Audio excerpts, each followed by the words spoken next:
Good evening and welcome to the May 5th meeting of the Lake Forest Building Review Board. Let us begin by introducing the members of the board. My name is Lloyd Culbertson. I represent the 4th Ward, and I would ask the board members to introduce themselves beginning to my left. I'm Jonathan Clare. I'm representing the 3rd Ward. Stuart Trey, 2nd Ward. Peggy Vignacchi, 2nd Ward. Monica Ruggles, 1st Ward. And would staff please introduce themselves? Peter Kutana. Kathy Cerniak. The board is here tonight to work together with all of you, property owners, architects, neighbors, and interested citizens to continue the long tradition that allows community members to work together to preserve the qualities and the unique character that make Lake Forest a special community. We recognize the personal importance of each petitioner's request.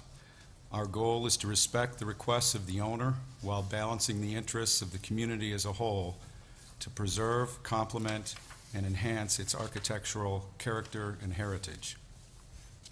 For those of you who may not be familiar with the Building Review Board, the types of projects that come before the board are those in which the property owners are requesting a variance to allow a home that is larger than permitted by code, are seeking a demolition permit for a replacement structure, or otherwise involve issues that could not be fully resolved with the city staff.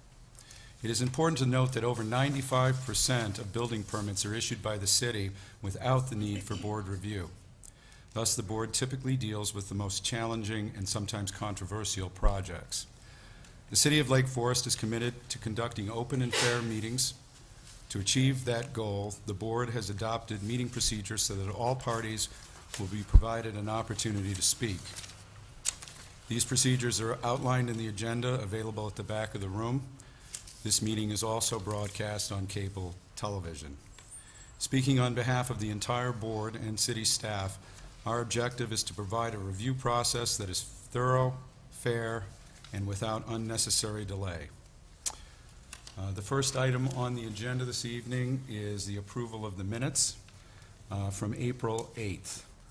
May I have a motion to approve the minutes, please? Mr. Chairman, I move that we approve the draft minutes of the April 8th meeting. Do I have a second? Actually, I have, before we vote on it, I've got a couple. I'm going to go to discussion after we get a second.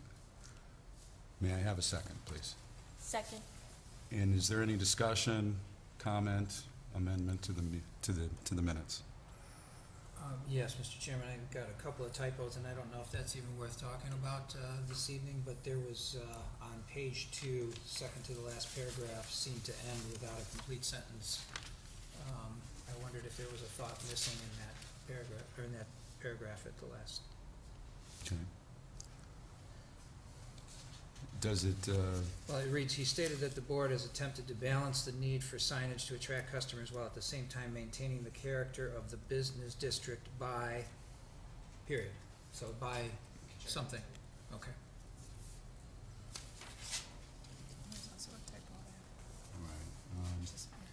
I think generally typos we can note with staff after the meeting, but if there's nothing else that's material or substantial, I would take it to a vote. All in favor of approving the minutes, say aye. Aye. Opposed? The minutes are approved. The next item on the agenda is a continuing petition, a request for approval of replacement signage and an alteration to the building facade for Ferrentinos, located at 842 Northwestern Avenue. The owner is Donald Strenger Trust, and the representative is Mark DeGancy, designer. Sir.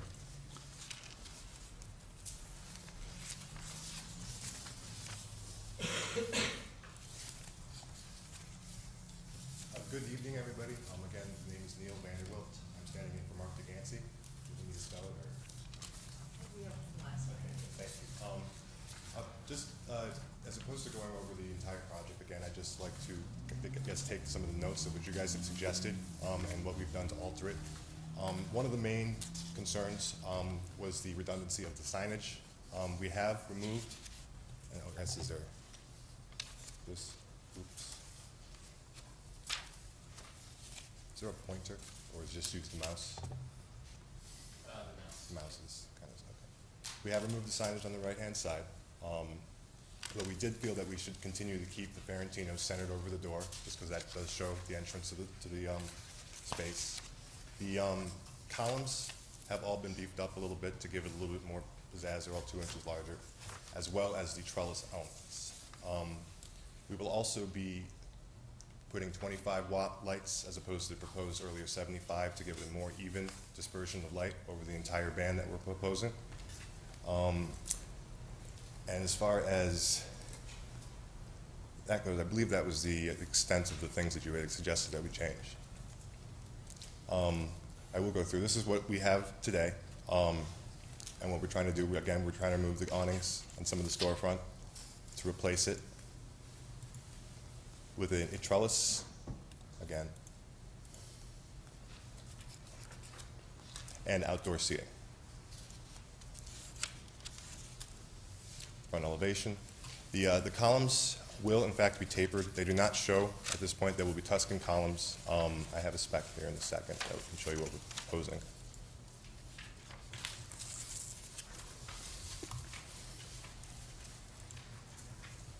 Inside of it.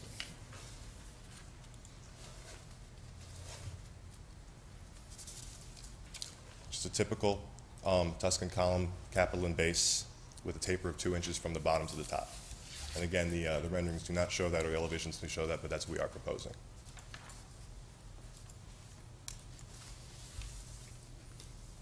Thank you. If you have any questions. Thank you, Mr. Van Wilt. Comments from staff, please. Just to add a couple other items that the board had discussed at your meeting last month. You also talked about ensuring that the overall square footage of signage proposed was in compliance with the maximum 25 square feet allowed in the ordinance. I can confirm that what's proposed, including the existing window signage that may intend to remain on the window panel to the left of the front door, that the total cumulative signage, I had calculated about 20 square feet. The petitioner provided their own, probably more precise calculation of about 17 square feet. So it is in compliance with the 25 square feet that's allowed as a maximum. And then finally, the board did discuss a little bit whether the sign on the front elevation should be centered on the facade or placed offset over the front entrance. So if the board has any strong opinions on that, we'll look for your input on it. Otherwise, our recommendation is that you approve the petition as it's submitted. Thank you, Peter. Questions from the board? I have a question for the petitioner. The little wrought iron fences, they're removable, so that they're temporary. They're just Yes, put sir. there Yes, sir. in the summer season. So they'd be a wrought iron fence, and then they've got two posts on them. And they must have a large plate on the bottom or a platform that it sits on, so it won't tip over. I would, sure, yeah, absolutely. Although I'm not. They're temporary, though. But they are Take temporary. them away. And it's nothing that we're planning on anchoring into the concrete sidewalk. I mean, Yeah. it would be completely removable. Okay. Thank you. I have a few questions. What is the material for the trellis? Is it wood or is it synthetic? The actual trellis itself, the members across probably will be wood. Okay. The columns are composite. Okay. They typically take less maintenance over time. Okay. And can you explain again the lighting for the signage? Is it going to be continuous across the whole front facade, or is it just going to illuminate the sign? It'll be continuous, because the question was, I guess you didn't want splotchy look. So our goal was to try to make it just an even light throughout the, so we're going to lower the wattage and have more redundancy as opposed to just the three. Okay. Now, when I was walking down the street, I noticed for, most of the smaller buildings along Western, when they have signage, it's actually centered on the building, on the smaller buildings, like the cleaner right next door. The signage is centered on that building, not, directly over the door, as you have indicated now. So when you're illuminating that sign at night, you're illuminating blank wall, you know, for a good part of the time. So I'm just wondering, aesthetically, I mean, did you try moving the sign in the center? We did, but I just, given the fact that there's gonna be outdoor seating for a lot of the period, it kind of off-centers that, and I mean, it just, we really do feel that it accentuates the door. But like I said, we did look at it, but our inclination was to leave it over the front entrance. And then the other thing that I noticed today as I was walking north on Western is for your small sign on the southern facade. You really can't see that sign until you're almost right at that little alleyway, because there's a tree that's just to the south of it. So I guess I'm just questioning the need for that sign at all. And one of the reasons I also question is because it is a logo. And, you know, our ordinance really kind of, you know, we don't really want to Right. see too many logos. Most of the other businesses in town do not have a logo for their signage at all. Well, I mean, our goal would be to keep it, obviously. We as a business interest, they would like to have as much signage as possible. But I mean, I do understand the concern. We would obviously prefer to leave it. And like you say, if you're coming in from going south to north, it doesn't pop up at you right away, but it does add a little bit more, something to catch the eye, to say this is Ferentino's. Okay, and I think the columns and the trellises, by, you know, beefing it all up, I think, We do too. I think the appearance of it is much more attractive. So thank you. Thank you. I've got a question too. Sign B on the south that we were talking about, is my microphone on? Can you hear me? I can hear you, yes. What was the logic between placing that on that sign band then? It's not centered, it's off-centered, and I'm just curious. When we were looking at it in the 3D rendering, we were sliding it back and forth to kind of give it a good proportionate feel, and that's kind of where it ended up as far as our eye goes. Now we know it's not centered on any specific thing, but we do feel it's proportionate within that band on that side. I can go to, That's my only question.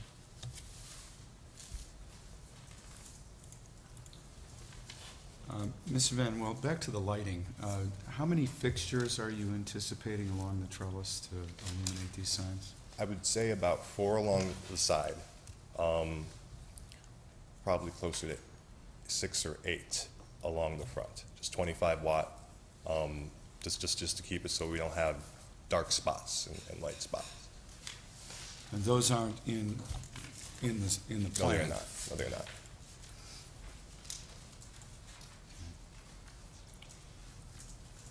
Any other questions from the board? Now would be the opportunity for the public to comment on the petition, if anybody'd like to step forward. See, sir? Please, if you could step forward and use the microphone, please, and tell us who you are. Thank you. Okay, my name is Piero Dascenzi from Ferentino's Pizzeria. You talk about the logo. My logo is important for me. The logo on the side. Because the logo is the company for me. For Ferentino's? Yes. Right. Okay. Thank you very much. Okay. Would the board or staff like to respond to comments from the public? Not at this time, then I think we'll take the matter to discussion among the board members. Someone like to start? Well, I've got a few detail issues. Neil, I like the design. I think the concept of capturing kind of a residential and recognizable motif with the trellis is inviting. I think it, represents restaurant. There's just some detailed issues. A couple of things, and I appreciate the fact that the columns are permacast type of product, that the maintenance on that isn't going to be anything that we have to concern ourselves with down the road. But the wood trellis, I'm wondering if you've considered using other products that are synthetic out there, like We an would definitely AZAC. consider if the board recommends. Well, I just don't know if in, the length of time that this thing could go unmaintained, if it's gonna start to show grain, mildew. Well, they make a Becomes similar, maintenance issue, because there's a lot of exposed wood there, and there's nothing capping the top of these members. They are open to the elements. With the synthetic product, I mean, it's, the color is the material. the yes. color is the material, you can carve them out however you want, and that kind of thing. I'd like to, have you address that in a minute, but I've got a couple more, again, detailed issues. When I look at a trellis, and I see how you've got the bottom brackets coming out from the building, and then you've got this beam member that, in essence, is the face of the trellis. When I see them stacked one on top of another, it brings to mind the truss catalog that has the warning symbol of the guy teetering on some floor members that are stacked. They just look flimsy, but when you notch them slightly, a couple inches or so in interlocking themselves, it suddenly takes on a little bit more of a solid and integrated character than I think what just stacking those pieces on top of one another does. I'm wondering if you consider that.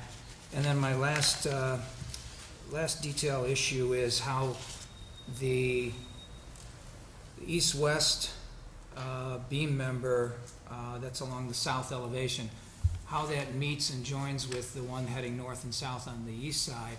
It just appears to butt right into it, and I think the correct detail for that would be to integrate the two and do a 50% cut on each element and let them express the tail through the next intersecting beam member. So I think there's some integration details that I'd like you to rethink a little bit, because I think the motif is there. I just think the elegance and the detailing is a little weak in those areas.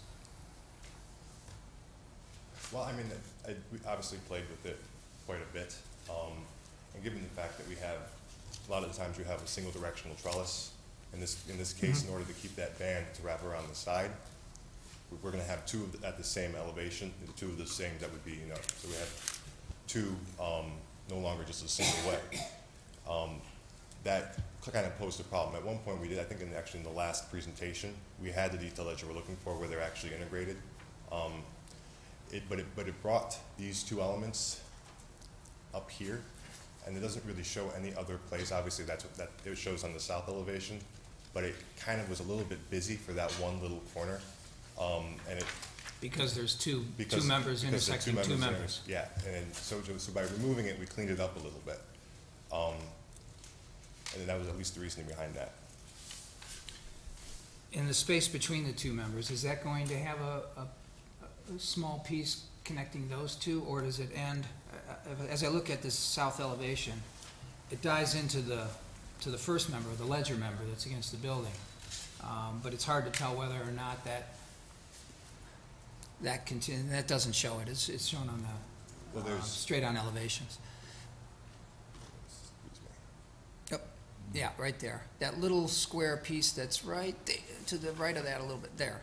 What's that? Is that another extension of the ledger, or is that just a void? I mean, that would have to be an extension of the ledger just to hold it on. Saying that this piece would most likely continue right here.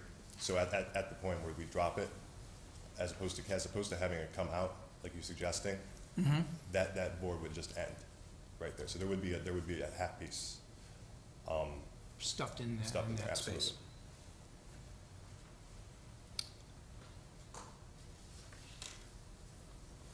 That's my concern. Thank you. Well, going back to the signage issue, I fully understand why the owner would like to have the logo and the importance of the logo to his business. My concern is just that I would like to follow what the City of Lake Forest ordinance is, you know, which really limits the signage to the regular name of the business as it appears on the records of the Illinois Department of Revenue. And I say that because there are many other businesses in the Central Business District that have followed this rule. You know, there's other businesses that have logos and they're not up on their signage. And my concern is that if we start, you know, here saying, oh, now it's okay to have a logo, then what's to, you know, it's just opening up the door for other existing businesses to come in and want to change their signage, and for, you know, new businesses to come in the future and start adding logos. So I understand, you know, why you want it. It's just something that in our downtown business district, we traditionally haven't done it, and I don't know the benefit of having it on that corner because, as I said earlier, when you're walking down the street, it's obscured by a tree for most of the time anyways. So, and I also, I strongly feel that the sign looks appropriate centered on the building because of the size of the building. I think it's a small building, and for when the sign is offset like that, you're going to have all this green space, you know, to the north, which is just really underutilized.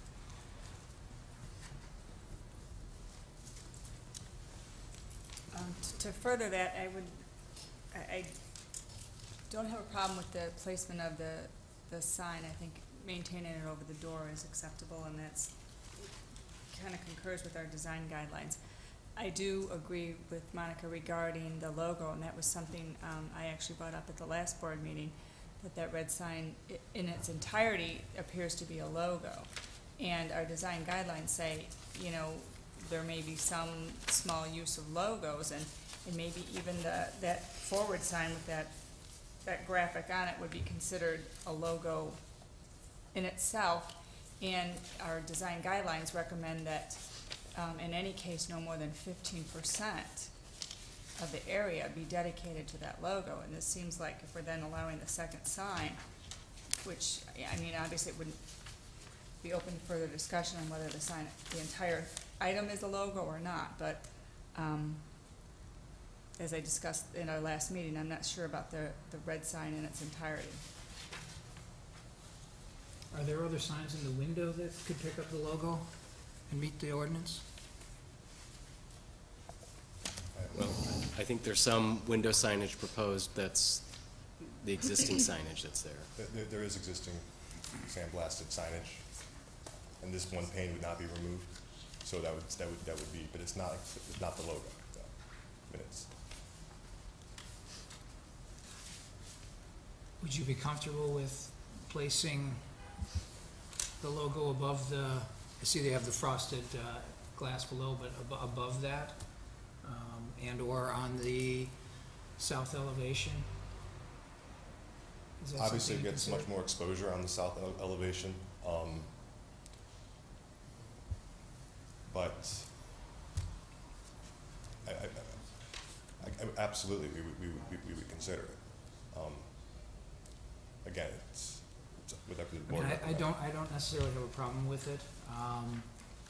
The sign on there, I'm a little confused by the placement of it, but I understand the one over the door, which sets the wheels in motion to place the other one, maybe proportionately, as you described, proportionately off the center.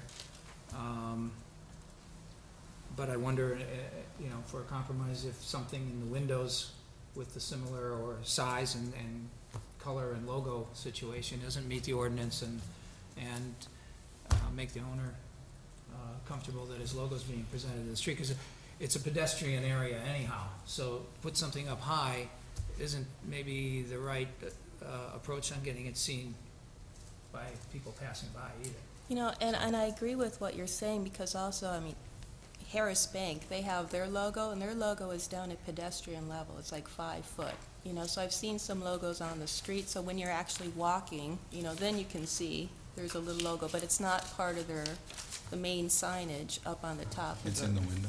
It's not on the window, it's actually like a cast bronze piece or something like that, so. And I think also, like, if you have, you know, your logo down lower, then it's not obscured by the tree. It's down, you know, closer to pedestrian level, as an idea. Staff, does the ordinance accommodate logos in the window? As has already been said, the guidelines, which are guidelines, discourage the use of logo as the primary type of signage, but it does give the board the authority to approve them when you feel it's appropriate. Thank you. Stuart, any thoughts on I don't have a problem with the off-centered sign on the east, on the main facade. The logo, I tend to agree with Monica regarding the logo. I guess I'm a little less in favor of it. I think we, at our last meeting, implied that we would accept that, so we're changing our mind in a month. But the logo does go against the guidelines.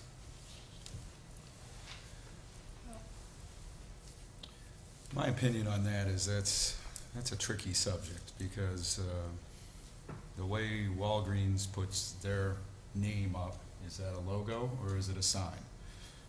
The way Walmart puts their name up with a star between the wall and the mart, is that a logo or a sign? This signage strikes me as very simple. It's the name on a black band in a red circle. And it's small.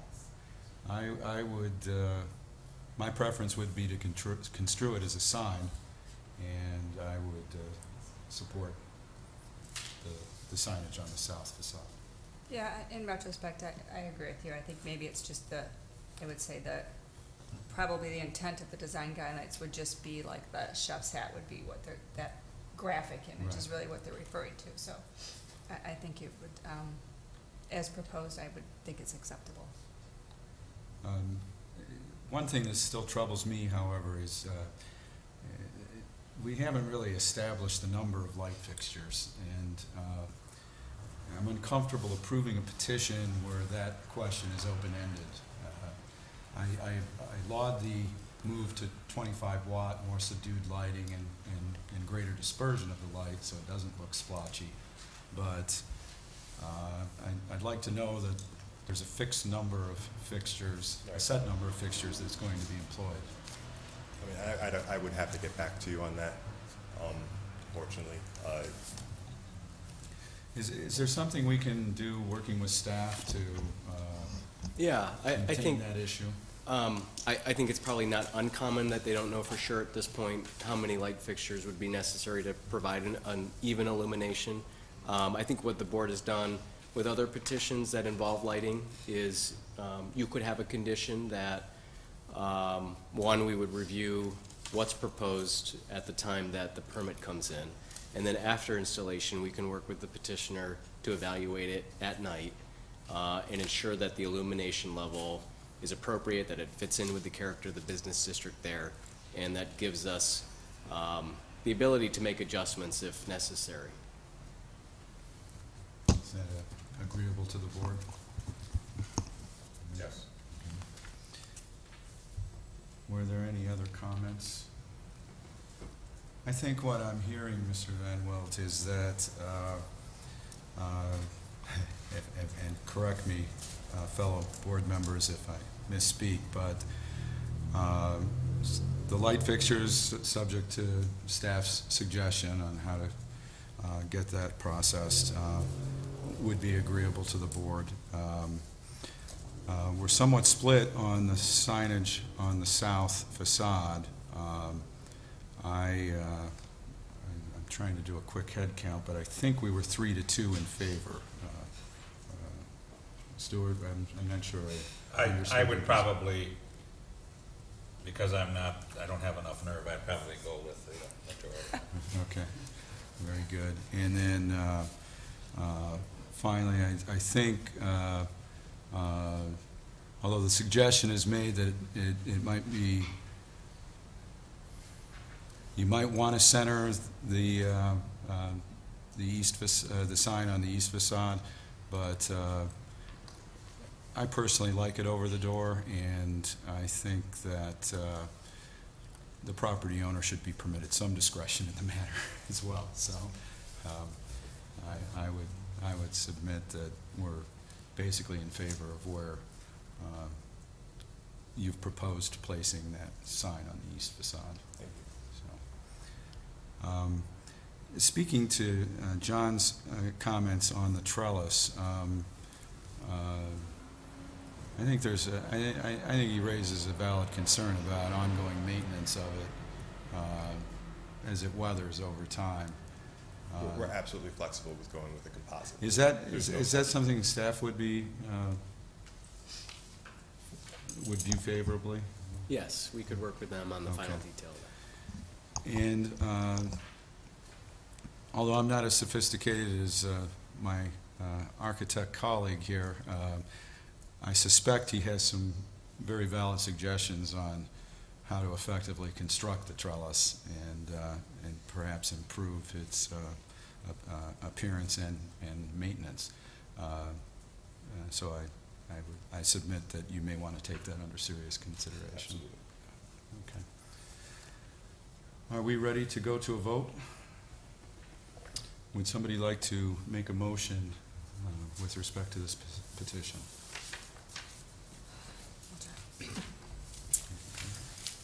I move that we approve the consideration of a request for storefront alterations of new signage for Ferrantino's Pizzeria located at 842 Northwestern Avenue, all in accordance with staff recommendations. And in addition to that, the subject of the light fixtures, the fixtures will be subject to staff recommendations regarding quantity and placement. And the other additional item is that the petitioner will consider composite trellis materials. Do we have a second? I'll second it. All in favor? Aye. Opposed? Nay. The motion carries 4-1. The petition has been approved. Congratulations and Thank you good very luck with much. your project.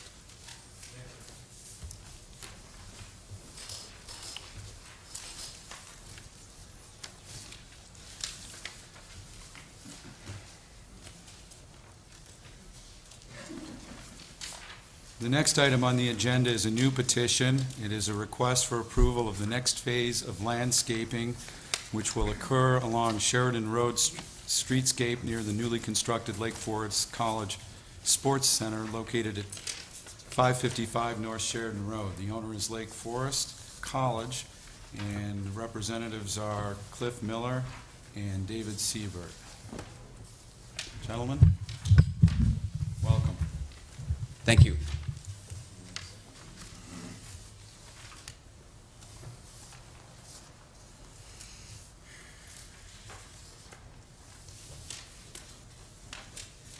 Thank you, and again, my name is David Siebert. I'm the Director of Facilities Management at Lake Forest College, a position I've had for the last 20 years.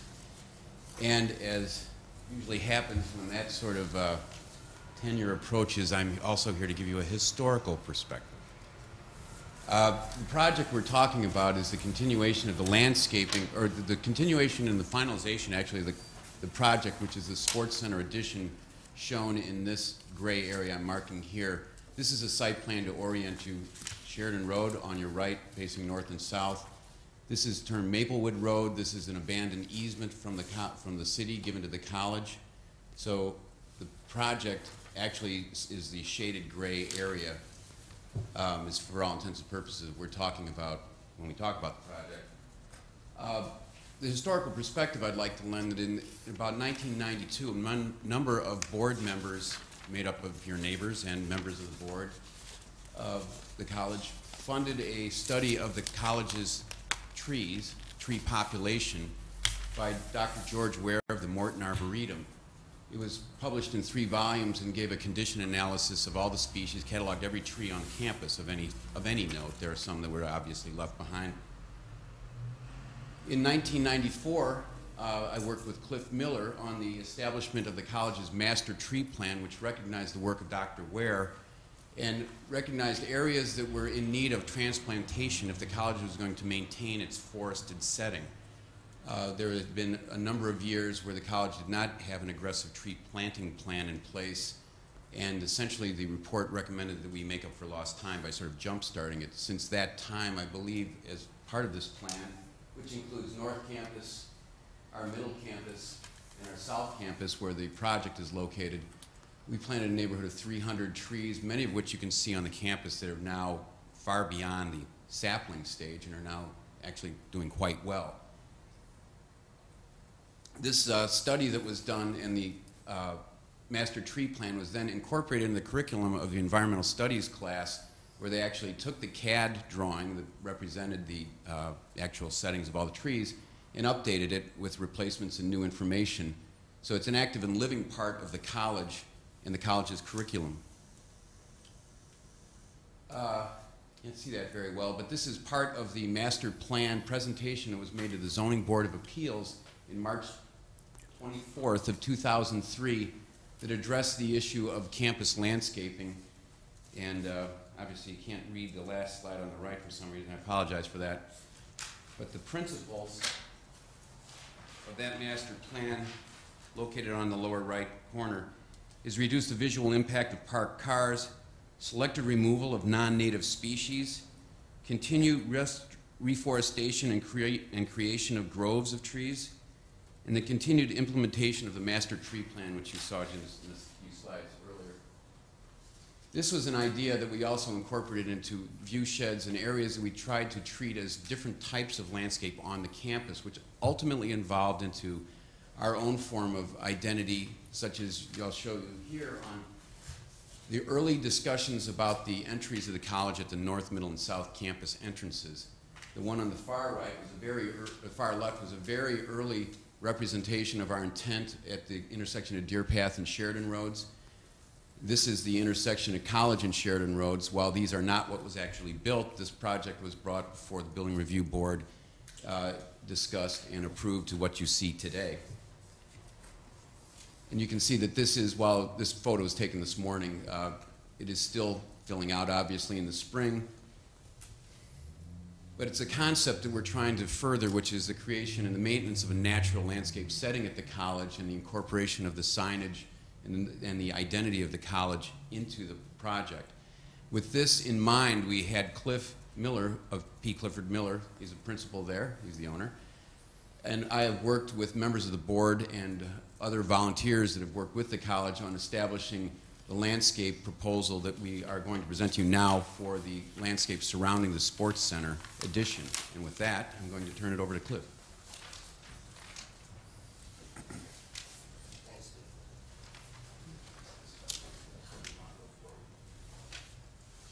Again, I'm Cliff Miller, landscape architect for the Lake Forest College, and I appreciate the opportunity to speak with you tonight. And I would like to back up a little bit. David mentioned the previous work that we've done at the college several years ago. Actually, it's about 16 years ago, as you saw, on the need to develop a comprehensive landscape plan for the maintenance of the original groves and character that were developed on the campus when the campus was originally built and what was there. So this concept of having these scattered groves and working with the setting rather than individual buildings, landscapes, and focusing on the overall setting on which the campus was originally built became one of the primary goals of the master tree planting plan.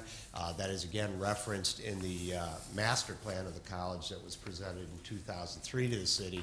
And I just want to bring that kind of talk down to the reality of what you see today. On the right-hand side of this sign, you see young oaks that have grown up.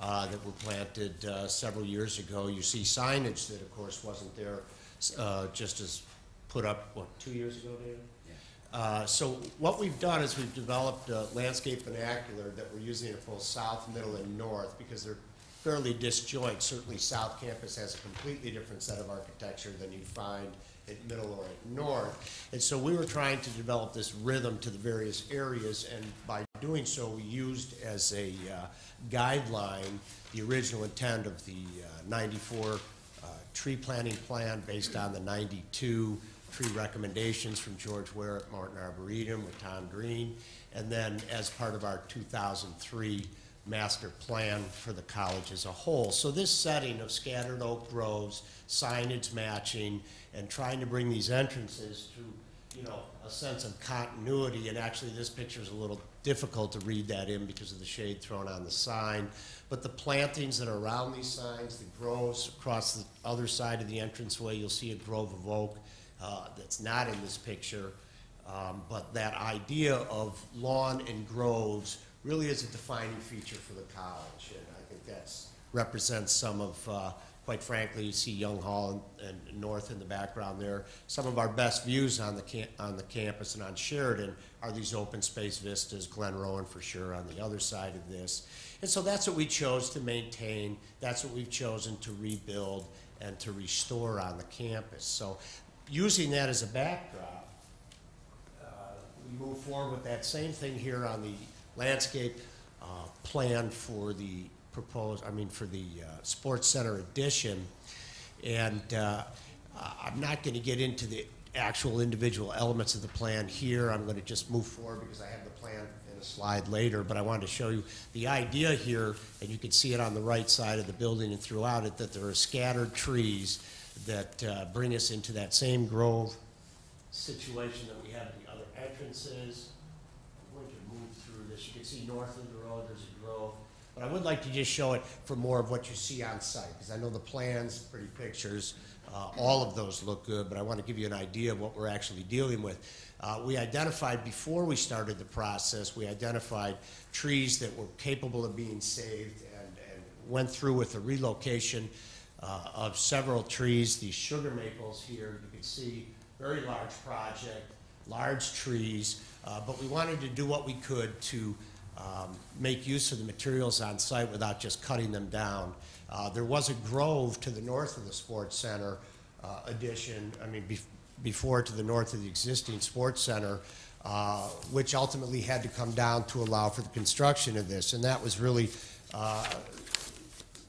strongly discussed at the college board level as to, you know, that was a very difficult thing for people to make the decision to move forward and do, because that was an integral part of the definition of the college and its master plans for these oak groves. However, we were able to take the smaller trees, which are still quite large, and relocate these into areas up along Sheridan Road. And here you can see the light green trees that are right here, here, and here. These large sizable trees were placed last year before the construction was started. So I just want to point that out, is that we have been moving forward with landscape since before the building was built, or the addition was put on. You can see here in the rendering that we show at this point, existing tree, existing large tree, and this is sort of, the sign is already in place, this landscape is already in place, and we're building upon that existing landscaping. Large groves of buckthorn were removed several years ago from here, and then we are proposing the same planting of oaks and maples that is what we have at the other entrances to the college. Now, currently, here is the view that you have from a North Brown vehicular view shed to this. You can see the transplanted maples. Now, again, as Dave pointed out, these are taken today and yesterday, and our leaves haven't opened fully on some of these trees. You can see the hawthorns in full bloom. There is a Scotch pine here. These are the large maples that were just moved, existing Scotch pine to the south. Here's that big ash tree. So you can see as you come up from the south vista, as you head from the south looking north, there is a considerable amount of landscape screening for the vehicular view line coming up from the south, here's further from the south as you approach it. You can see the sports center here. And again, that Hawthorne, the big maples that are just leafing out now. This is a view that not too many people will have. It's 90-degree angle to the street. It's not quite the view that people coming off of Maplewood would have, but it's very similar to that view line. But you can see, again, we have the ash tree here. We have these hawthorn trees, the existing signage and the landscape planning that's just coming. And that was done originally as part of the signage permit that I believe was in 2003 as well, or a step beyond that. So that landscaping was all part of that. We've expanded upon that. Here's the view coming down from the north, looking south. There's an existing hedge that goes all the way up to the entrance to South Campus, which basically separates the athletic fields from Sheridan Road. Here is the view as you come closer to that. Again, you can see in the foreground here some trees, the signage and plantings that are already in place. This is, again, what is on site. So going back to that, what we have here, here's the ash tree, the maples are here in the background, the existing hawthorns. And so what we're proposing is a planting of oaks to accommodate sort of, the idea was what we showed you earlier between this area here to the south and this area to the north. There's an area in here that we haven't drawn in here because it was done earlier, but there are several large basswood, sugar maples, and trees that were cleared out and opened up underneath. That was a whole bunch of scrub buckthorn and honeysuckle that had grown up in an untended portion of the house that's currently at this location. That was cleared and turned into lawn, and these trees were opened up so that they pick up the same character that we have at Middle and North with large trees and open landscape. Here we're planting red oak, white oak, and sugar maples to build on that same concept. We've removed the hedge in this zone to open up your view. The idea being is that this space is actually going to become part of the entrance feel of the front or north elevation of the building. So you will see that as you come through here, through a grove of trees, across the lawn, which is exactly how you see North, Young Hall, Glen Rowan, currently to the north of this. So we are going to be grabbing this north part of Maplewood Road as part of our landscape restoration and here this Oak Grove recreation. This grove is done because it fits in, or we've proposed this grove to be done because it fits into the original tree planting plan, because it fits into the master plan, and also because we had to remove that Oak Grove when we built the Sports Center addition. Again, that was a issue of great debate on the College Board level. So what we've done is recreated that grove here. So we have a consistency that we're trying to provide at all three campus entrances. We have an oak grove that we're trying to replace that came out as a development of the Sports Center addition.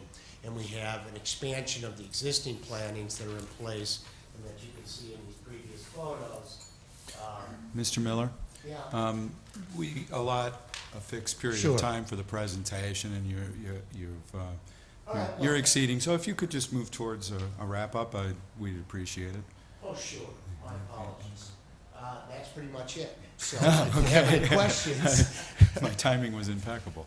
So, if you want the opportunity to briefly address the north facade and the south entrance area, you may, but please, a brief summary, if you would. Well, again, this is the redevelopment of an oak grove. This is the landscaping already in place that we expand upon to create a transition between the building and this landscaping. There are several native oaks. That part we've covered. I was talking about the north side of the building. Oh, right there. here. Yeah, right Okay, in there. these are- And then on the south side where those planters are. On the west side here? I'm sorry, the west side. Okay. Pardon These me. are two large sugar maples. We planted a grove of sugar maples across the street here. You can just see lightly there's several, a dozen or so large existing shade trees here.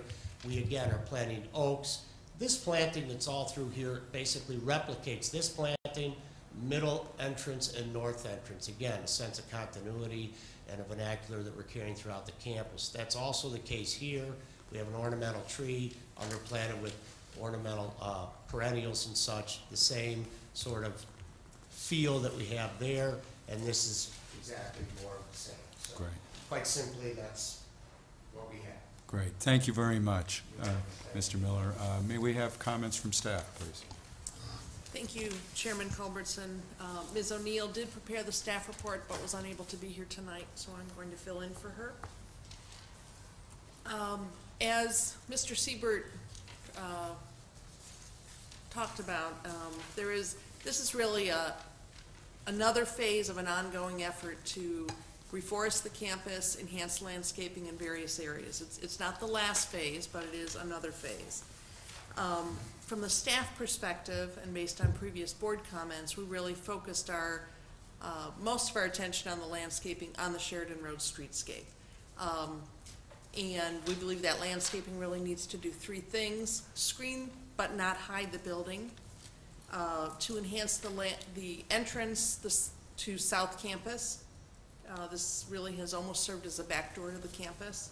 And third, and importantly, to really enhance and maintain the Sheridan Road streetscape, and to really recognize that this is a transition between an institutional use and a single-family residential neighborhood next door. The city arborist, Mike Glomsky, who is a member of the Community Development Department, has reviewed this plan, has been on site with Mr. Miller a number of times, has provided input, and it was really an effort to really balance the interest in really seeing, in really wanting to see a well-developed landscape plan at the outset, but balancing that with understanding that the materials that are being planted here, in particular the oak trees, really need time to mature. And the fact that the college is looking to put some very significant landscaping here is really consistent with the goal of reforesting the campus with native vegetation, native trees. But that is going to mean it is going to take some time for this to grow in. The city arborist is supportive of this plan, is interested in an additional condition being added to your staff report, and that condition would be consistent with larger commercial projects, with subdivisions. City arborist would recommend that we include a condition that for a period of 5 years after planting, the city arborist review the site on an annually, both spring and fall, to identify any plant materials that are failing to thrive and identify any gaps that perhaps are not filling in as originally envisioned. Trees don't always grow in the shape as we expect, so that's one additional condition, and again, that condition is consistent with one that we apply often to larger projects. And I think although this is itself a fairly small landscaped area, I think it is very important.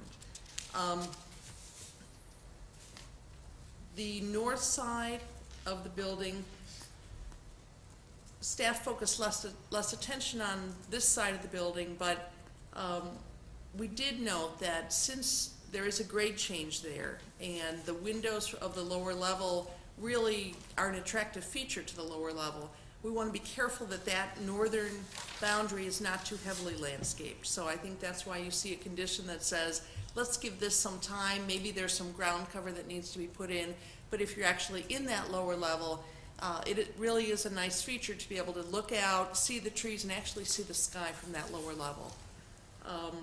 And as far as the planters on the west side, staff really didn't get too involved in that. That's very internal to the campus, and we would rely on the college to really do what they want to see in that area. We did receive a letter from one of the neighbors that is in your packet, along with some photos.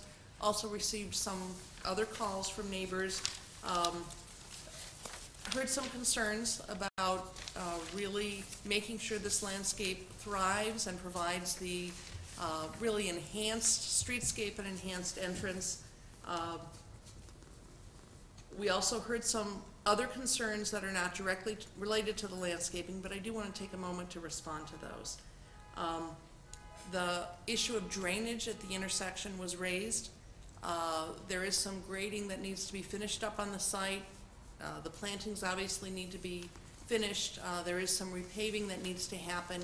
And then the city is prepared to look into the drainage. That is a city, not a college issue. Engineering is aware of it. They have looked at some alternatives, perhaps adding an additional inlet there, tying into a storm drain. But we don't want to take steps to address that until this project is complete. A final certificate of occupancy has not yet been issued for the sports center. We did hear comments about the lighting issue, and it's my understanding that the timer for the shades on the east elevation was just installed on Friday. I don't know that that certainly is something that's on our punch list to make sure that's working properly, but it hasn't been forgotten. We do know that the shades are in, but the timer only recently is in. We did hear concerns about sound. The sound is something that to date we haven't heard concerns about. We certainly hear concerns about sound from other parts of the campus.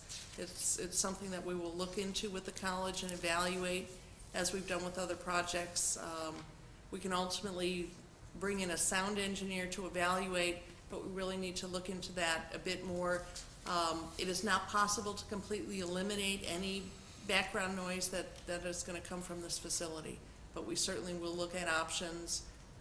If in fact there is a sound issue, we need to first identify where the sound is coming from that has been raised as a concern. And once we do that, then we can better understand whether there in fact is some way to further mitigate sound. There is some screening around portions of the mechanical equipment. Other portions of the mechanical equipment are identified to be painted out. Again, I know that that's on the schedule. I don't know if it's yet occurred, but we are working with the college to first see how much we can solve with the painting out of the equipment. The equipment that was identified for screening, as I mentioned, that screening was put in place as required on the original plan.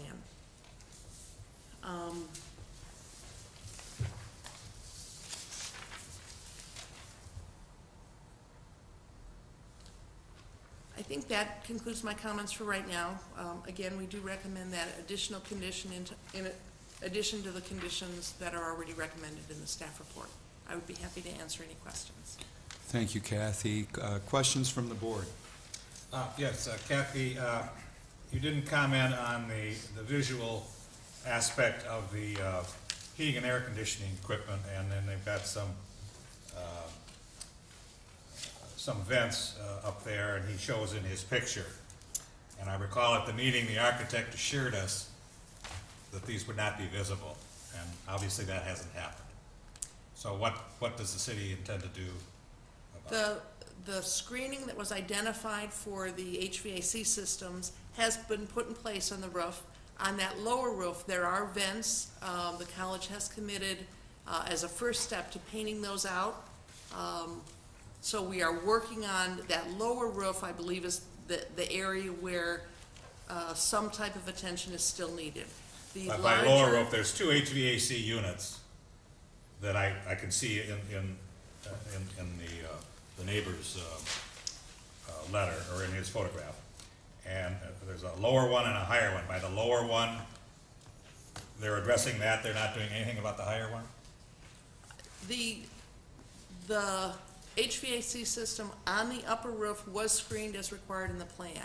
We are aware that on that lower roof there are the HVAC units, there are some vents, so we are working to explore options to screen This those. picture then does not, it's an older picture, it does not show the screening that they've put on the upper unit.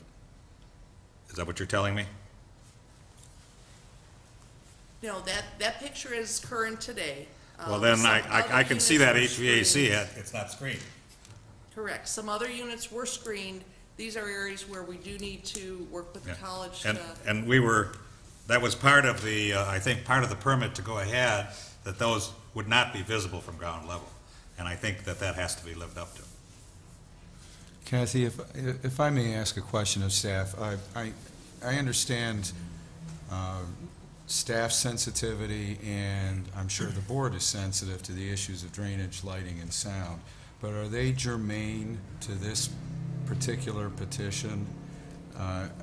As I see it, we're being asked to consider a landscape plan, not all these other issues at this time. The landscape plan is the issue before you, but certainly we have not issued a final certificate of occupancy. So comments on the other issues, again, we're in a period where we're between a conditional occupancy and a final, so we do have a punch list. So I think although the petition before you tonight is landscaping, that is what you're acting on. Certainly, comments on the others Are welcome. as a side note, are important to us, and we'll make sure those issues get addressed. Do those issues slip through the crack if we give approval here, or is this our ace in the hole for enforcing those other issues? The certificate of occupancy is the appropriate mechanism for enforcing those issues. Again, the drainage is not a college issue. It is a city issue. But certainly, working with providing improved screening of the mechanicals. The one area was screened. These elements we have identified already in walkthroughs, and so it is something we're in discussions with the college on. I agree with Stuart. I mean, clearly this is, as you discussed, the opportunity for us to make those comments, and we were very sensitive to the neighbors' comments, and at the time, I think we even took it to a subcommittee to further work with the college on it, if I'm correct. But clearly that was a major issue in talking about the screening, so it's very important for us as a board who thought we were assured that that would be taken care of, and thinking we're doing what's right for, you know, the city and the neighbors. And also the lighting, as you mentioned, if you're still talking about the screens and the automatic, you know, closing of those, that was also a major concern. So just want to be sure that it's good to hear that the staff is going to be sure that's followed up on. I have a question, Kathy, on the issue of sound. I went out there and didn't hear anything. Is that because it's intermittent, or is there a constant sound that I missed? The concern about sound, this is the first time we've heard it on this side of the campus. It is something we'll have to investigate. So we don't know if when I was out there whether it was turned on or not. You may be able to get some testimony tonight that'll help us pinpoint exactly what sound they're talking about. But there are other sounds that we know that come from the campus, from other parts of the campus. So we'll have to investigate that further.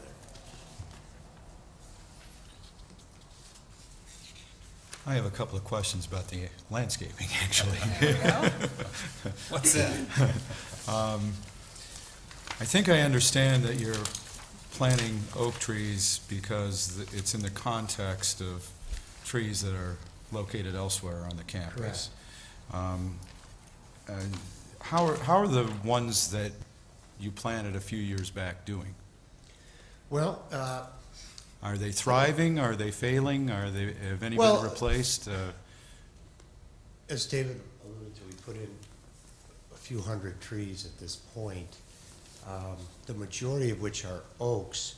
I'll back up here just a second and show you.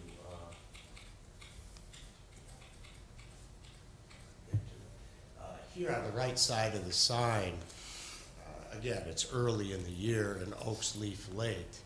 But these oaks right here, and the same at Middle on the south entrance to, on the south side of the entrance to Middle, the oaks are doing beautifully. And we've had very little loss. Interior, some of the species we've had a couple of issues with, but overall on the count, maybe 1%. Is that approximate size of what you'll be planting right there, or a little smaller than that? A little smaller than that. Interesting point, these were actually planted as 3/4-inch whips that were this high. And they are now the size of the trees we planted at Middle Campus that were 4-inch caliper and 15 feet high. And this just goes to show what we know about transplanting these types of trees, that you're actually better off planting a young tree that has no disturbance rather than trying to move a large tree. It's one of our concerns. about those large maples I showed you removed, and one of the reasons for the condition from the arborist is. And my impression has been that oaks are relatively slow-growing trees. Is that correct? Well, again, I mean, that's- maybe in 100 years they'll be large. Well, you know, oaks in the nursery, where we have someone who grows between 18 inches and 2 feet a year in growth. I think one of the problems that people have when they associate oaks with growth is they're thinking about these giant oaks in their yards, and this is a massive amount of material, and if it grows this much in a year, the amount of actual mass it's added is incredible, but you don't notice that as a small one. So I have an oak I put in at my house, and I live here in Lake Forest, a couple of years ago, and it's now putting on about 18 inches a year. Right. Refresh me on, is the lighting issue through the windows? Is there any exterior lighting planned for the Sheridan Road facade? Only on the signs. Only on the signs, no uplighting on the trees or planned or anything like that? Are you folks comfortable with the 5-year probationary period as stipulated by staff? I welcome any opportunity to work with staff, as I have for a long time now, so we're comfortable with that.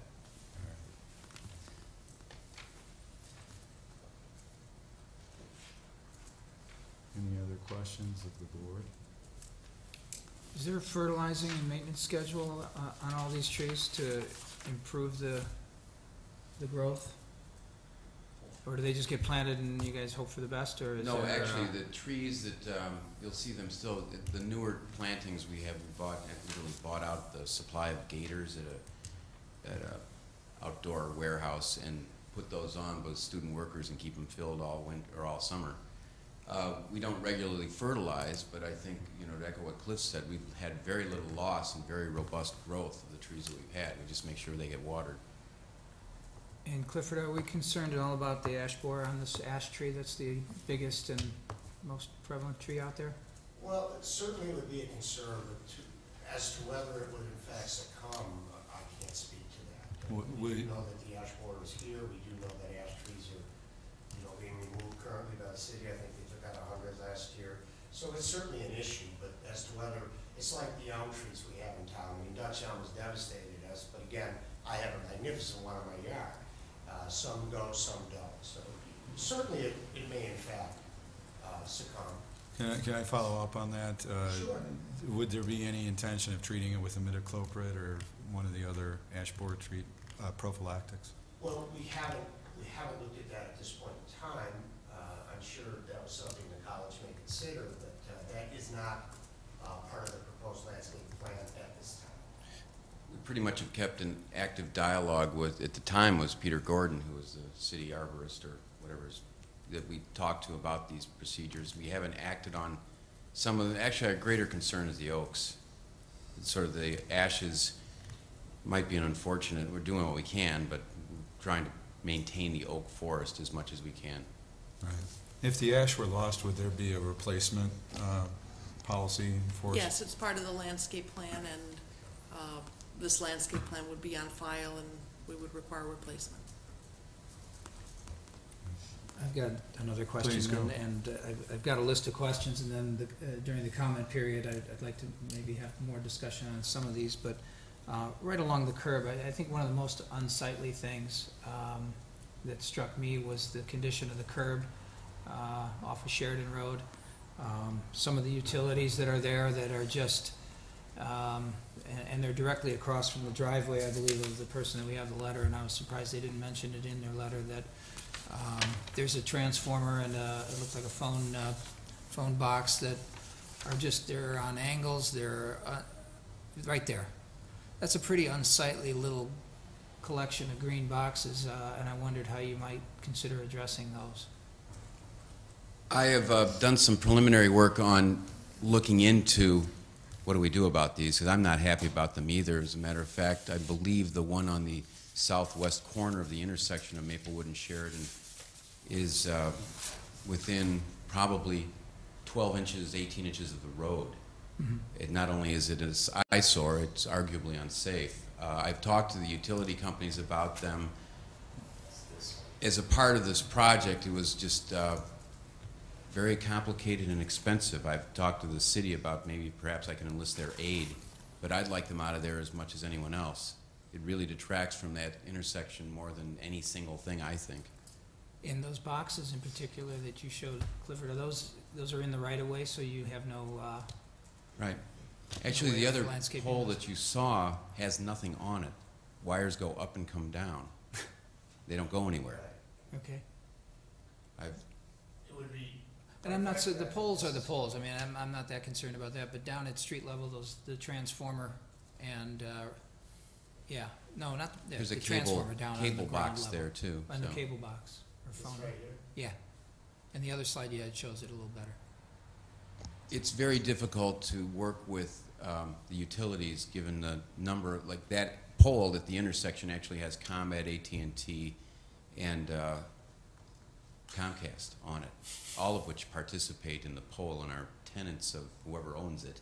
Mm-hmm. So when ComEd said, if I asked them about burying the power underground that leads to the house that we own at the intersection there, they would come and take the wires off, bury it underground, but leave the pole. And then you have to individually negotiate with Comcast and AT&T. So it's a complicated and expensive process. The original quotes I received to do that were prohibitive. We just couldn't pursue it. So there are some issues that I talked to the city about that perhaps if they were to assist in some ways, we may be able to get them to do it voluntarily. How's that? And I can just add, again, the city has talked about this intersection. As we have negotiations on various issues with utilities, we do push them to try and screen their utility boxes. We are interested in working over a period of time to clean up this intersection, get some of the poles removed. But those are really negotiations we have to have with the utilities, and those are not simple discussions.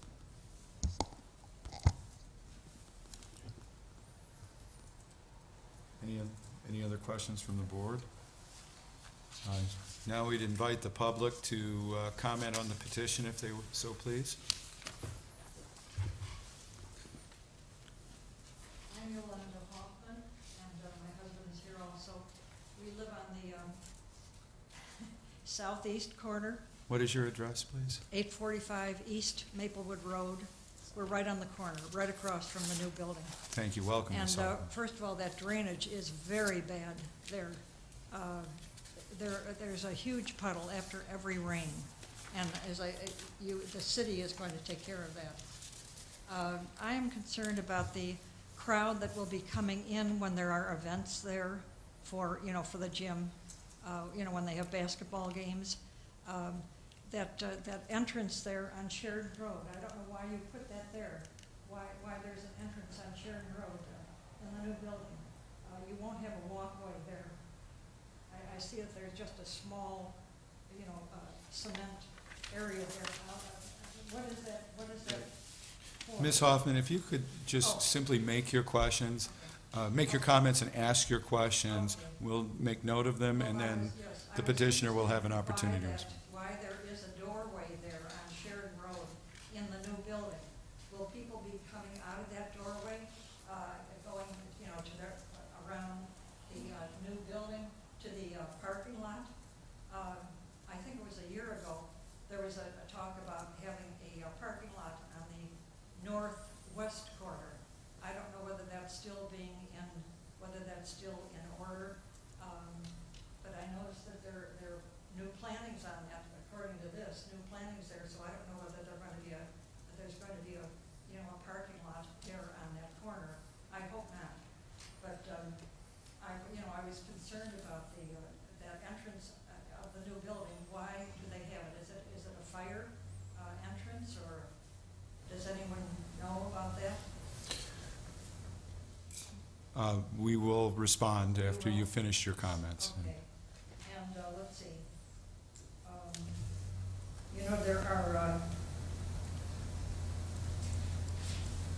There are two historic homes that have been just designated on either side of us.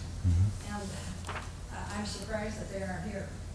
that they would be more interested in what is going on there. The home on the corner of the northeast corner, that huge home, the Gray's home, and then the one next to us, they just built a home, and it is now, has now been designated as an historic home. Well, we're right on the corner there, next to them. So I thought maybe they would be here tonight, getting their comments also. But I am concerned about that entrance in the new building, what that is there, whether it's a fire door, will people be parking on the lawn there on Sheridan Road? Or will there be enough trees and planting so that they won't do that, which they have done before? And I noticed that the police do not come out and give tickets for events that, occur there. So that is my comment, and I don't know whether my husband wants anything else to be said. Thank you, Ms. Hoffman. Good evening, I'm Bill Hoffman. Good evening. We've lived in our house for 25 years. We've been Lake Forest College's neighbor for 25 years. They've been our neighbor. They're an excellent neighbor. Got 105, 110 acres, a beautiful campus, a fine institution. But if I could ask this gentleman to turn back the film here so we can have the view straight west coming from Maple. That's our view, directly our view. I'd like to know how that will be screened, planted, the age, and the size of whatever foliage is going in there. That's, you kind of played that down as not being viewed by many people, but that's our direct view. Okay? Thank you. Thank you, Mr. Hoffman. Any other comments from the public? Seeing no one step forward, I would offer the petitioner an opportunity to respond to comments that came from the Hoffmans, specifically regarding the use of the doorway on Sheridan Road and the parking issue on the lawn off of Sheridan Road. And then secondly, the Mr. Hoffman's comments on that picture right there. The door in question, I believe, we're referring to this door here, is required by the fire department for egress. It's not intended to be used as an entrance to the space at all. In fact, we never did. As far as parking goes, I know I can't speak for the procedures. Our Director of Public Safety is involved with parking at the college, but I do know that the police department is well aware of any activity that we feel will be bringing in large numbers of cars, such as homecoming, for example, or any other large activity. Sometimes they coincide. I won't say that parking isn't an active topic of discussion on the college campus, but we don't seek or hope to have any cars parking along Sheridan Road, ever. Is it prohibited? I believe it is. I know that the city and the college put up no parking signs, much like you see for the yards, garage sales and such. They put them up where they are legally able to do that. I can't speak to specifically where those spaces are. I know that there's some things done where, the intersection might be too blind for people to do something, but there are special events that the public safety at the college works closely with the city over. I don't know the details of where and how, though. In any event, would parking be permitted on the lawn at all? I was going to suggest, I don't think, certainly it's not the intention of the college to have parking on the lawn, but to assure that, you could add a condition that specifically states that no parking is permitted in the area identified in this landscape plan. As Mr. Siebert said, for large events, we always meet, we talk about where parking can occur. To my knowledge, we've never, although cars might have parked here in the past, this has never been between this building and even when there's more space, this was never identified as a parking area. Internal to the campus, we will continue to have discussions about the future of parking, but I think if you want to add a prohibition of parking between this building and Sheridan Road, I think that's appropriate. It's acceptable to us. Thank you. And then what about Mr. Hoffman's comments on it? In this view line, we're proposing 6 oaks varying from 2.5 inch to 5 inch. Now, we've normally never planted that large of oaks on the campus, but we are trying to be sensitive to the desires to have a more immediate screening. So we have 5 inch caliper from 2.5 inch, 6 of them going in this area from this tree over to here. Actually, one of them goes right on these doors. And then we have 3 Norway spruce here, evergreens, 3 more just to the south that you don't see, and they vary in size from 8 to 10 feet. There are also 6 ornamental trees that are feathered throughout, black haw and crab, that will be from this point to this point. So it's sort of intermixed in a grove-like fashion, but this area is not open with lawn underneath it. That area is planted more as an open woodland type effect. May I ask what percentage of that view will be shielded? Well, I can't accurately give you that off the top of my head. I would have to draw these sizes onto this exact plan, and of course that changes yearly. The first year they're planted, they only have about 30% of their vegetation. 5 years from now, they'll be growing at a much faster rate than they'll grow the next 2 years. So it's difficult for me, and certainly I can't give you at this point an actual percentage. That's something we could develop for you, but I don't have that information with me today. 50%? Boy, I hate to throw something out. I'm just not comfortable throwing out a number without doing proper background on it. And you mentioned something about the timers on the lighting. Is the lighting going to be on all night long? And the inside lighting? Dave, can you speak to that? I mean, it was during construction, I can understand that. It was during construction, but the space is not open 24 hours a day. The lights, I actually inspected the lights yesterday to see that the timer was in. I thought it was working. It was programmed to lower the blinds, which are virtually opaque, at 7 p.m. and raise them at 5 a.m. I was informed later that evening that it did not work. I don't know why, but they will. We have a significant investment in that piece of equipment. And as I said, they're opaque. It's a woven mecha shade, which is sort of almost a woven metal shade. It has virtually like 1% light pass through on it. So when the gym's closed in the evening, the lights are off? I believe they are, but even if they were on, you wouldn't be able to see them.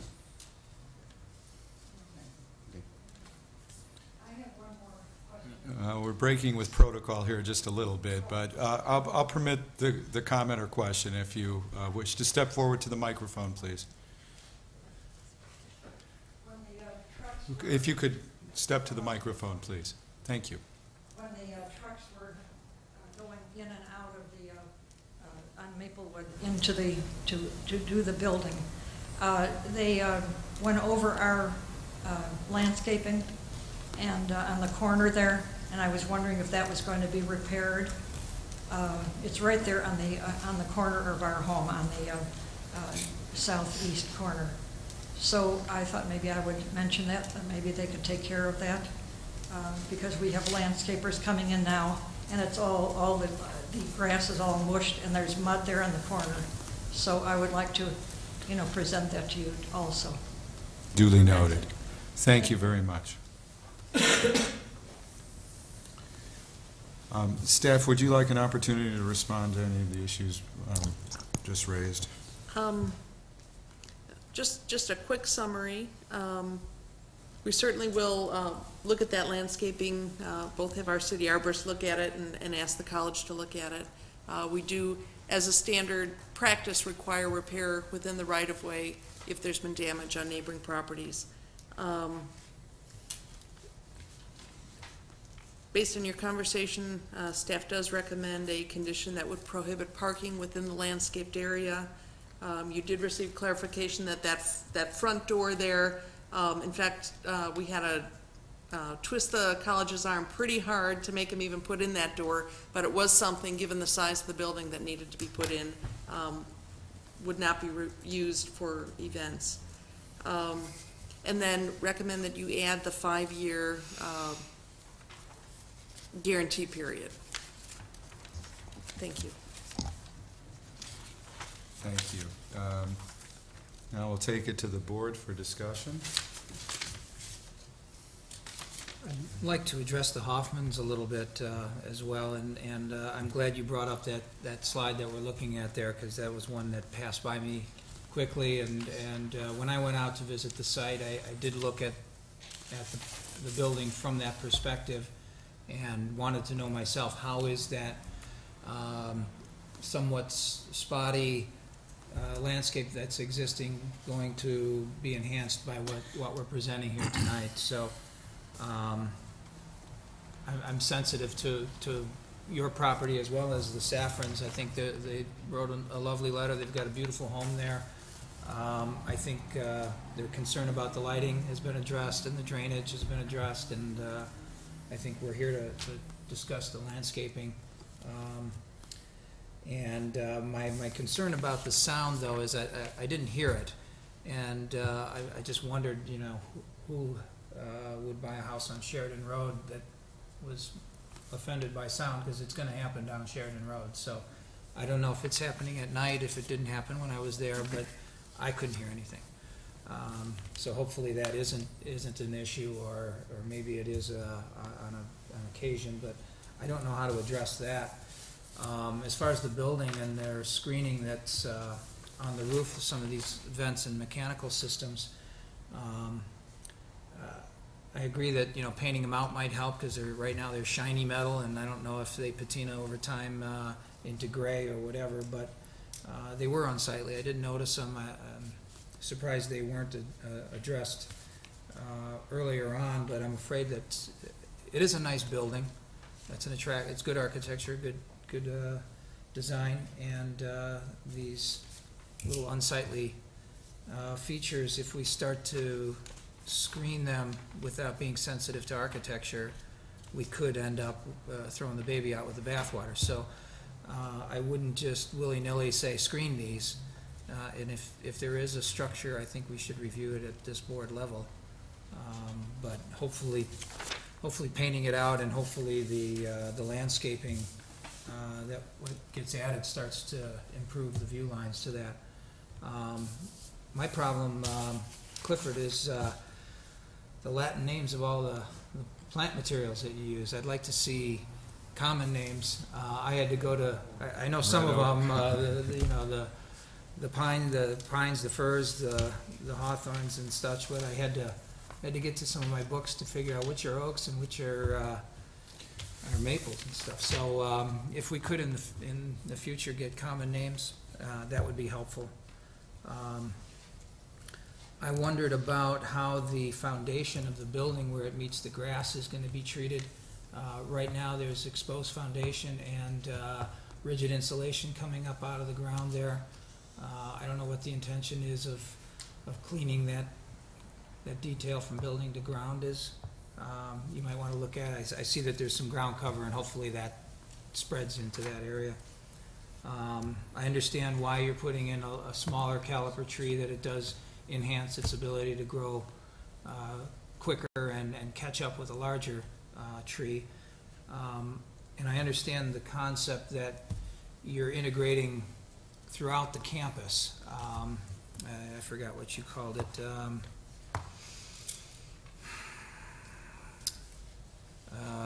What did you call it? Planting areas. Oak groves. What did you say? The groves. Groves, yeah. I can understand the groves in certain areas, but here we've got a big building to screen. So I think maybe we need to adjust the volume on the concept that the grove in front of the sign in one area or in front of a smaller scale building in one area is not the same need that we have here before us with a giant, in essence, 3-story building. I'd like maybe if there's a consideration of putting in a material that does grow quicker, that does leaf out sooner, and does have more screening capability than the oak trees, I'd like you to consider changing up the concept a little bit according to the context that it's being viewed in. I think to the neighbor's point, something that leafs out a little earlier and grows a little bit bigger would be my preference. I'm glad the blinds were addressed and treated, and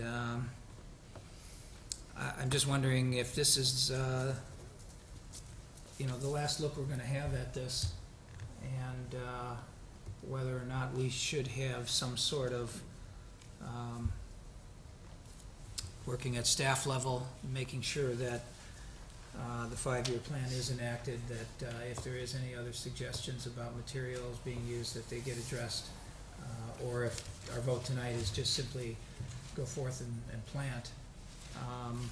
I see the neighbors' concerns, although some of them don't necessarily respond to what we're here to vote on tonight, but just hope that the 5-year plan allows staff and arborists at the city level to fine-tune if that's necessary. That's all. Other comments? Discussion? Well, for me, conceptually, I like the idea of the oak grove in front of the building, and it appears to me that you have quite a bit of planting there, and I feel that it will screen the building, and so for me, I'm in agreement with what you're proposing up at the front. I think you're doing a great job, with the different varieties of trees that you're having. So some will be leafing out earlier, as the oaks will last, into the fall, and you'll have different colors throughout the season. So, but I do understand, the neighbor's concern that right now, looking at it, it looks sparse, but the way that your proposal to fill it in, I think is appropriate and does really tie in the other campuses. The north side, I agree with staff. I think, to have a little bit of landscaping now is appropriate, and then to go in the future, and then perhaps add some low, ground cover or something else like that if needed, because the window wells were really attractive, and to bring that natural light into the lower levels, I think is an important, issue. The back parking lot, I'm sure will be lovely, so I have no comment on that at all. The sidewalk up in the front, is that the city's responsibility then to go ahead and repair and replace that in the future? It is. Okay. It would be part of our regular sidewalk repair program. Because, the building is really a beautiful building, and, you'll be happy, the landscaping will be beautiful, and then you have this crummy sidewalk and drainage issues. So, other than that, I thought it was really a nice plan.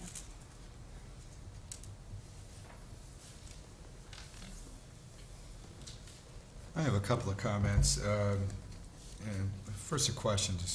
Did they have permission to landscape the utility box area or not? That's always tricky. The utility companies are supposed to do the landscaping.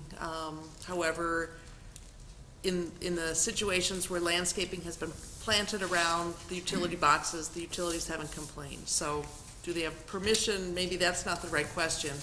Could the college plant around the utility boxes? We certainly wouldn't stop them.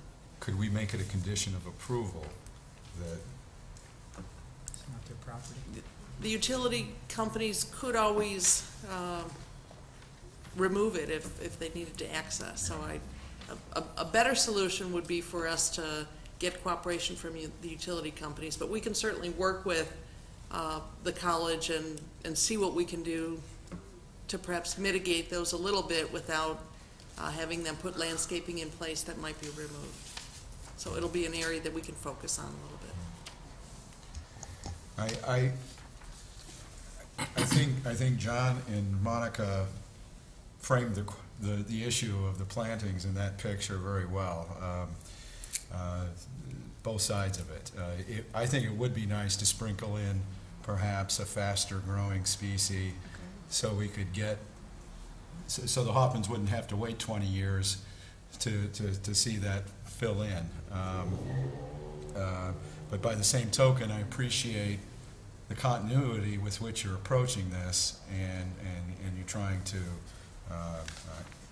integrate the same kind of feel at this part of the campus that you have in other parts of the campus. So I'm wondering if you'd be open to the possibility of maybe 1 or 2 faster growing screening trees that might work through to a compromise here. I would have no problem with that. Right. I'm sure we could certainly accommodate that and do it the way the plan did with the oaks, so. sure, Exactly. That'd be fine. Yeah. Okay. I think that might be an agreeable approach. And finally, I do also agree that there should be a parking prohibition in the landscape area, particularly if it's off-street. I just don't think that's appropriate to the neighborhood. It's probably a hazard and potential hazard, and certainly a nuisance to the neighbors. So, any other comments or discussion? No? Then I'd ask that we take this to a vote. Would somebody like to propose a motion incorporating some of these additional suggestions? Well, I'll give it a try. I move that we accept the landscape plan as presented, along with staff recommendations regarding the 5-year plan, that the city arborist would review what's making it and what is not making it over a 5-year period. Also, to add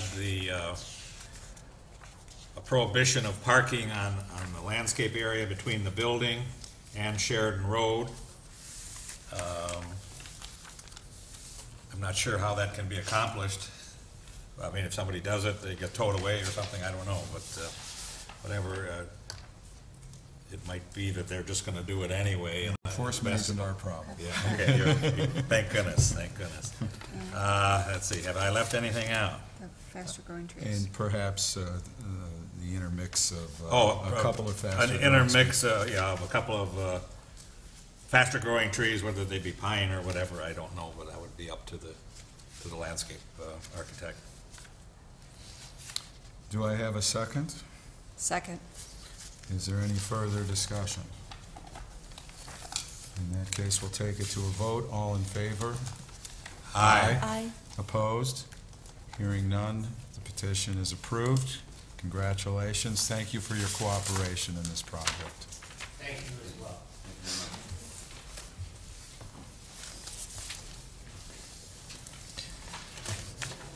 Turning to other items on the agenda, we offer an opportunity to the public to address the board on non-agenda items. Seeing no one stepping forward, I would ask if there's any additional information that staff would like to share with us. I would just like to note that Chairman Culbertson was appointed this past Monday by the City Council as the Chairman of the Building Review Board. Congratulations, and Thank you. on behalf of staff, we look forward to working with you. And John Clare has been appointed as the new member of the board to replace retiring Chairman Don Schoenheider. And as you leave tonight, we do have an updated roster for you with contact information for other board members. Thank you. Thank you, Kathy. I believe that concludes our business this evening. Would somebody like to make a motion for adjournment? So moved. Second. All in favor? Aye. We are adjourned. Good work. That's what Ray.